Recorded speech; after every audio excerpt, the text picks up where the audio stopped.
Bharat Ratna PV Narasimha Rao వాస్తవానికి రత్నమే అని ఆంధ్రకేసరి యువజన సమితి కొనియాడింది.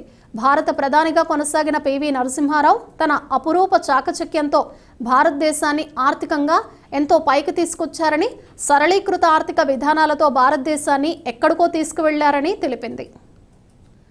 సమితి అధ్యక్షులు దేశిరెడ్డి బలరామనాయుడు అధ్యక్షతన పివి జయంతి కార్యక్రమం జరిగింది.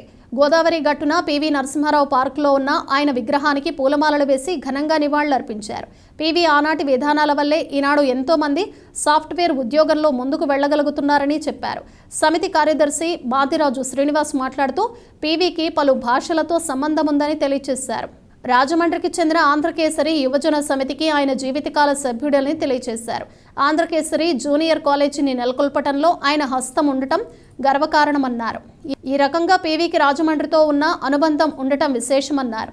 సమితి సభ్యులు దుర్వాసల సత్యనారాయణ తదితరులు పాల్గొన్నారు. అపర చాణక్యుడిగా పేరొందిన పివి నరసింహారావు గారిది జయంతి కార్యక్రమం.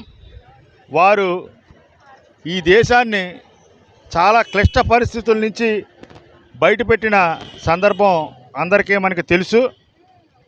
ఈ సందర్భంగా ఆయనకు నివాళులర్పిస్తూ మన ఆంధ్రకేసరి యువజన సమితి ఆధ్వర్యంలో ఆయన జయంత్యోత్సవ కార్యక్రమాన్ని ఈ పివి నరసింహారావు పార్కులో నిర్వహించడం జరుగుతోంది. మా ప్రెసిడెంట్ గారు మాట్లాడతారు.